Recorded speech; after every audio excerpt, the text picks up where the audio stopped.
नमस्कार दोस्तों। एक तरफ वो कोलकाता जो ब्रिटिश का कैपिटल था, एशिया का सबसे बड़ा बिजनेस हब था, लेकिन पार्टीशन, डांगे, 34 इयर्स का लेफ्ट रूल, इंडस्ट्रीज का भागना, बेरोजगारी, सब कुछ बदलता गया। फिर एक सिंपल घर की लड़की ने हिम्मत दिखाई, अकेले लड़कर पूरे सिस्टम को चैलेंज किया और बंगाल को नई उम्मीद दी। ये कहानी है स्ट्रगल की और एक मजबूत औरत की जो आज बंगाल की शान है, ममता बनर्जी। सीधे मुद्दे पे बात, बिल्कुल सच्चाई के साथ। चलिए शुरू करते हैं आजादी के पहले के कोलकाता से।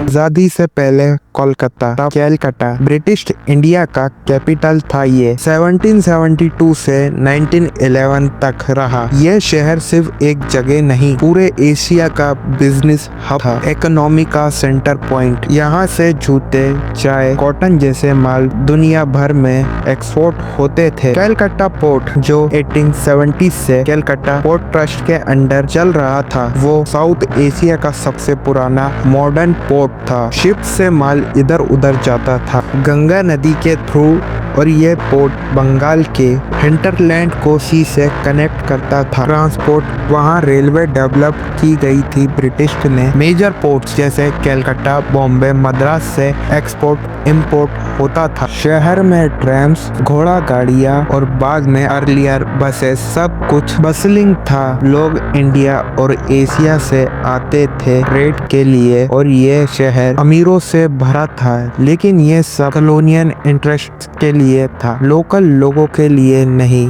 ये था वो जमाना जब कोलकाता वर्ल्ड का मेजर कमर्शियल सेंटर था। लेकिन इस ग्लोरी के बीच 5 जनवरी 1955 को कोलकाता में एक लड़की का जन्म हुआ, जिसके पिताजी प्रोमलेश्वर बनर्जी फ्रीडम फाइटर थे। सिंपल मिडिल क्लास फैमिली, लेकिन उस लड़की के अंदर कुछ अलग था। नाम था ममता बनर्जी। सोचिए, वही शहर जो कभी देश का दिल था, उसमें पैदा होकर वो बंगाल का दिल कैसे बन गई। अब देखते हैं पार्टीशन के बाद क्या हुआ। 1947 में पार्टीशन हुआ। बंगाल 2 हिस्सों में बढ़ गया। वेस्ट बंगाल इंडिया का हिस्सा बना, हिंदू मेजोरिटी, और ईस्ट बंगाल पाकिस्तान का, मुस्लिम मेजोरिटी अब बांग्लादेश।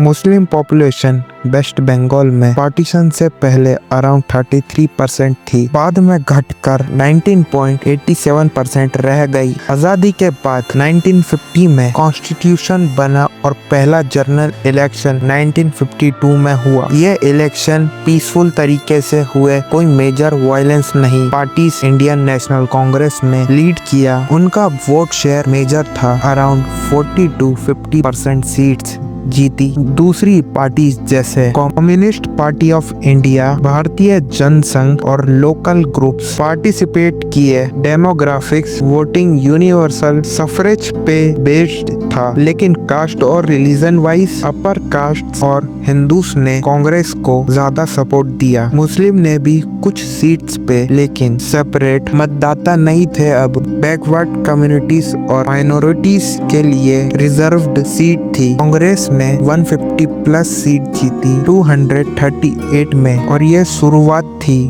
उनकी 16 साल के रूल की। इस नई शुरुआत के टाइम वो छोटी सी ममता पढ़ रही थी। उन्होंने जोगा माया देवी कॉलेज से BA इन हिस्ट्री किया, यूनिवर्सिटी ऑफ कैलकाता से MA इन इस्लामी हिस्ट्री, फिर LLB और B.Ed भी कंप्लीट किया। एक पढ़ी लिखी डिसिप्लिन्ड लड़की, लेकिन उनका सपना पॉलिटिक्स में देश और राज्य की सेवा करना था। क्या ये पढ़ाई उनको वो ताकत देगी जो बंगाल बदल देगी? अब देखते हैं कौन कौन ने बंगाल पे रूल किया। आजादी के बाद कांग्रेस ने शुरुआत की। पहले CM प्रफुल्ल चंद्र घोष 1947 से 48, फिर डॉक्टर विधान चंद्र रॉय 1940 से 1962। उन्होंने मॉडर्न वेस्ट बंगाल बनाया, Durgapur steel plant, salt lake city, health और एजुकेशन सुधार किए। उनके बाद प्रफुल्ला चंद्र सेन 1962 से 1967 तक, फिर नॉन कांग्रेस गवर्नमेंट अजय कुमार मुखर्जी 1967, फिर घोष अगेन 1967 से 1968, प्रेसिडेंशियल रूल 1969 में मुखर्जी वापिस, फिर प्रेसिडेंशियल रूल 1972 से 77, सिद्धार्थ शंकर रे कांग्रेस 1977 से लेफ्ट फ्रंट के एरा शुरू, ज्योति बसु 1977 से 2000 longest serving CM, land reforms जैसे ऑपरेशन बरगा से किसानों को हक दिया, पंचायती राज को मजबूत किया। उनके बाद बुद्धदेव भट्टाचार्य जी 2000 से 2011 इंडस्ट्रियलाइजेशन के लिए कोशिश की, लेकिन चैलेंजेस आए। Totally CM changes around 10 to 12 major shift with presidential rule 4 times before 1977। लेकिन ये रूल कितने दिन चलेगा, एक नई ताकत उभर रही थी। इन बदलते पॉलिटिकल सीन्स में 1970s में ममता बनर्जी ने पॉलिटिक्स में कदम रखा। स्टूडेंट लाइफ से ही कांग्रेस ज्वाइन किया, स्टूडेंट पॉलिटिक्स में एक्टिव हुई। उनके पेरेंट्स भी कांग्रेस सपोर्टर थे। एक यंग एनर्जेटिक लीडर बनकर उभरी, कैसे वो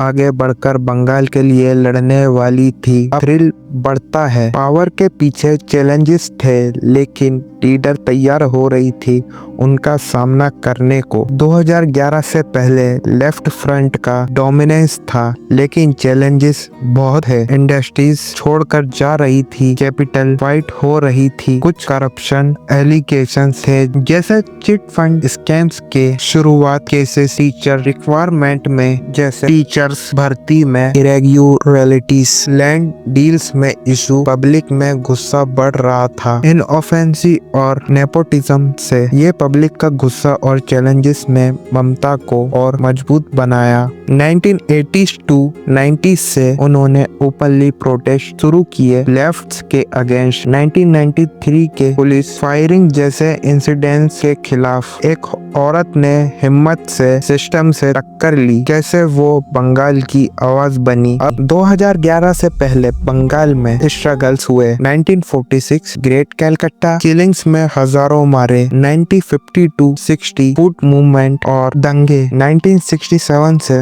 नक्सली मूवमेंट, नक्सलाइट मूवमेंट, नक्सलबारी से शुरू, 1964 communal tension, 1970s refugee crisis, फिर सिंगूर 2006 और नंदीग्राम 2007 में फार्मर का लैंड एक्विजिशन के अगेंस्ट बड़ा आंदोलन। नंदीग्राम में वायलेंस हुआ, 14 लोग मारे। रीजन था economy inequality and rights, political difference. ये आंदोलन एक बड़ा बदलाव की शुरुआत थी, हिम्मत, लड़ाई और नई सुबह। इन सब स्ट्रगल्स के अगेंस्ट ममता बनर्जी ने 1998 में कांग्रेस से अलग होकर अपनी पार्टी बनाई, all India Trinamool Congress TMC. एक नई उम्मीद, एक नई पार्टी जो कॉमन लोगों के लिए लड़ेगी। क्या ये पार्टी बंगाल बदलेगी? अब सोचो, जब ममता बनर्जी फाइनली पावर में आई तो उन्होंने बंगाल के लिए क्या क्या किया? स्कीम्स, डेवलपमेंट, वुमेन एम्पावरमेंट, लेकिन नए नए चैलेंजेस भी आए। क्या वो बंगाल को सच में नई ऊंचाइयों पे ले जाएगी? ये सस्पेंस नेक्स्ट पार्ट में खुलेगा। दोस्तों, ये था वेस्ट बंगाल की पॉलिटिक्स का पहला चैप्टर, ग्लोरी डेज से लेकर स्ट्रगल तक, और ममता बनर्जी की इंस्पायर जर्नी जो बंगाल की उम्मीद बनी। ये कहानी बताती है कि हिम्मत से कितना कुछ बदला जा सकता है। वीडियो पसंद आई तो लाइक करो, शेयर करो। मिलता हूँ नेक्स्ट पार्ट में ममता बनर्जी के सीएम बनने के सफर के साथ।